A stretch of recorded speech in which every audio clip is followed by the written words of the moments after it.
ச்சே இவ்வளோ நாள் இந்த டெசர்ட் செய்யாமல் நம்ம மிஸ் பண்ணிட்டோமே அப்படின்னு சொல்லி ஃபீல் பண்ண போகிறீங்க. ரமதான் சீரீஸில் அடுத்து நம்ம பார்க்க போகிற இஃப்தார் special dessert custard China grass pudding. ரொம்ப குவிக் அண்ட் ஈஸியாக செய்யக்கூடிய ஒரு டேஸ்டான டெசர்ட் தான் இது. வாங்க எப்படி செய்கிறதுன்னு பார்க்கலாம். 1/2 லிட்டர் பால் எடுத்திருக்கேன். இந்த ரெசிபி செய்கிறதுக்கு மெஷர்மெண்ட்ஸ் ரொம்ப முக்கியம். ஸோ கரெக்டாக ஃபாலோ பண்ணிக்கோங்க. அப்போ தான் கரெக்டாக கன்சிஸ்டன்சி வரும். ஒரு 1/2 கப் பாலில் ஒரு 1 டேபிள் ஸ்பூன் அளவுக்கு கஸ்டர்ட் பவுடர் சேர்த்து நல்லா மிக்ஸ் பண்ணிக்கிறேன். கஸ்டர்ட் பவுடர் நான் சொன்ன அளவு கரெக்டாக சேர்த்துக்கோங்க. ரொம்ப அதிகமாக சேர்த்தாலும் கரெக்டாக வராது. கொஞ்சம் கூட லம்ஸே இல்லாமல் நல்லா ஸ்மூத்தாக மிக்ஸ் பண்ணிக்கோங்க. இப்போ இதை எடுத்து தனியாக வச்சுருங்க. இப்போது இன்னொரு பேனில் 1 கப் அளவுக்கு தண்ணி சேர்த்துட்டு China cross powder 1 table spoon அளவுக்கு சேர்த்துருக்கேன். நீங்கள் ஸ்ட்ரிப்ஸாக எடுத்திங்கன்னா ஒரு 10 கிராம் அளவுக்கு எடுத்துக்கோங்க. இப்போ இதை நல்லா மிக்ஸ் பண்ணி நம்ம அடுப்பில் ஒரு 5 நிமிஷம் இதை வந்து நல்லா குக் பண்ண போகிறோம்.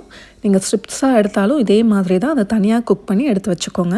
இன்வைல் நம்ம புட்டிங்கும் செய்ய ஸ்டார்ட் பண்ணிடலாம். இப்போ 1/2 லிட்டர் பால் எடுத்து வச்சுருந்தோம் இல்லையா, இப்போ வந்து அதை சூடு பண்ணிவிட்டு ஒரு பாயில் வர வரைக்கும் நம்ம வந்து வெயிட் பண்ணணும். ஒரு பாயில் வந்ததுக்கப்புறமா நம்ம இப்போ மிக்ஸ் பண்ணி வச்சுருக்க கஸ்டர்ட் மிக்சரை சேர்த்து ஒரு 5 நிமிஷம் நல்லா குக் பண்ணிக்க போகிறோம்.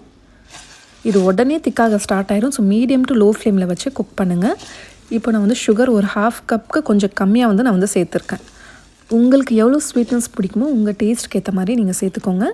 இப்போ அடுத்தது இது நல்லா கொஞ்சம் கலர்ஃபுல்லாக இருக்கிறதுக்காக சாஃப்ரான் பவுடர் அப்படி இல்லைனா எல்லோ ஃபுட் கலர், இது வந்து டோட்டலி ஆப்ஷனல் தான். இதை சேர்த்துட்டு நல்லா மிக்ஸ் பண்ணுங்கள். இது சேர்க்குறதால நல்ல ஒரு எல்லோயிஷ் கலர் கிடைக்கும். அடுத்தது நம்ம கடல் பாசி வந்து தனியாக வந்து மெல்ட் பண்ணி வச்சுருக்கோம் இல்லையா, இப்போ இதையும் சேர்த்துட்டு நல்லா மிக்ஸ் பண்ணுங்கள். கடல் பாசி சேர்த்துட்டு ஜஸ்ட் 1 நிமிஷம் குக் பண்ணாலே போதும். இப்போ கேஸ் ஆஃப் பண்ணிவிட்டு ஃபைனலாக வெனிலா எசன்ஸ் 1 டீஸ்பூன் அளவுக்கு சேர்த்துக்கிறேன். இப்போ இதை நல்லா மிக்ஸ் பண்ணிடுங்க.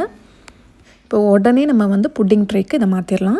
இஃப்தார் டைமில் நம்ம எல்லார் வீட்லேயும் கடல் பாசி செய்யாமல் இருக்கவே மாட்டோம். இது ரொம்ப ஒரு ஈஸியான ரெசிபி. நம்ம டக்குன்னு செஞ்சிடலாம். ரொம்ப டைமும் எடுக்காது செய்கிறதுக்கு.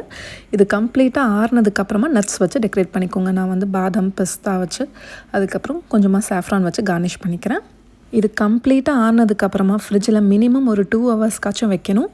இப்போ அவ்வளோதான். நல்லா வந்து செட் ஆனதுக்கப்புறமா நான் வந்து எடுத்து கட் பண்ணுறேன். இந்த மாதிரி சின்ன சின்ன பீசஸாக கட் பண்ணி இதை சர்வ் பண்ண வேண்டியது தான். இது கஸ்டர்ட் ஃப்ளேவரோட அந்த கடல் பாசி டேஸ்ட்டோட சூப்பராக இருக்கும் சாப்பிட்றதுக்கு. இந்த டெசர்ட் நீங்கள் ஒரு தடவை ட்ரை பண்ணிங்கன்னா அடிக்கடி செய்வீங்க. அந்தளவுக்கு ஒரு ஈஸி அண்ட் டேஸ்டியான டெசர்ட் இது. கண்டிப்பாக நீங்களும் ட்ரை பண்ணிவிட்டு எப்படி வந்துச்சுன்னு ஃபீட்பேக் சொல்லுங்கள். இந்த வீடியோ மற்றவங்களுக்கும் யூஸ்ஃபுல்லாக இருக்கும்னு நினச்சிங்கன்னா உங்களோட ஃப்ரெண்ட்ஸ் அண்ட் ஃபேமிலிக்கும் ஷேர் பண்ணுங்கள். இந்த மாதிரி நல்ல இஃப்தார் ரெசிபிஸ் பார்க்கணுன்னா நம்மளோட பேஜை மறக்காமல் ஃபாலோ பண்ணுங்கள்.